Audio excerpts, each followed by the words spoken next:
کیا ہوا تھا اس رات؟ مکہ کے سرداروں نے فیصلہ کیا کہ اب ظلم سے نہیں بلکہ سمجھوتے سے اس دعوت کو روکا جائے گا۔ کیا سچ مچ ایسا پرستاؤ رکھا گیا تھا کہ 1 سال اللہ کی عبادت اور 1 سال بدھوں کی؟ لیکن جواب آیا آسمان سے، جس نے توحید اور شرک کے درمیان قیامت تک کے لیے ایک لکیر کھینچ دی۔ مکہ کا وہ دور جب دعوت اسلام اپنی شروعاتی منزلوں میں تھی، ظلم اپنے عروج پر تھا اور ایمان اپنے امتحان میں۔ اسی دور میں نازل ہوئی ایک چھوٹی مگر عظیم صورت، سورہ الکافرون۔ 6 آیتیں، لیکن ان میں چھپا ہوا ایک اعلان جس نے سودے بازی کے ہر دروازے کو بند کر دیا۔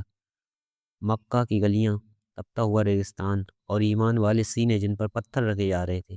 کمزور مسلمانوں کو گھسیٹا جاتا، انہیں مجبور کیا جاتا کہ وہ اپنے ایمان سے پھر جائیں۔ کبھی انہیں شاعر کہا گیا تو کبھی مجنون، لیکن جب کوئی الزام اثر نہ کر سکا تو سرداروں کی بے چینی بڑھتی گئی۔ ان میں سے ایک تھا ولید بن مغیرہ، عقل مند، اثردار اور قریش کا بڑا سردار۔ مگر اس بار معاملہ الگ تھا۔ یہ صرف سیاسی نہیں تھا، یہ عقیدے کا سوال تھا۔ جب ظلم ناکام ہوا تو انہوں نے دوسرا راستہ چنا۔ اگر یہ دعوت روکی نہیں جا سکتی تو اسے موڑا جائے۔ پیش کی گئی دولت، پیش کی گئی سرداری، یہاں تک کہ کہا گیا اگر آپ چاہتے ہیں تو ہم آپ کو اپنا بادشاہ بنا دیں۔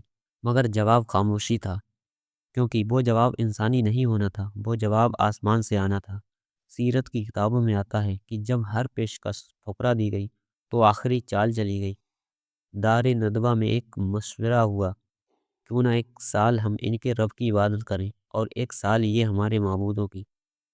یہ ایک نرم جال تھا، نہ تلوار نہ کوڑے، صرف سمجھوتا۔ لیکن یہ سمجھوتا دراصل توحید کی بنیاد کو ہلا دینے والا تھا۔ جب یہ پیشکش رسول اللہ صلی اللہ علیہ وسلم کے سامنے رکھی گئی تو آپ نے کوئی جواب نہیں دیا، کیونکہ آپ اپنی طرف سے کچھ نہیں فرماتے تھے، آپ وہی کہتے جو حکم ہوتا۔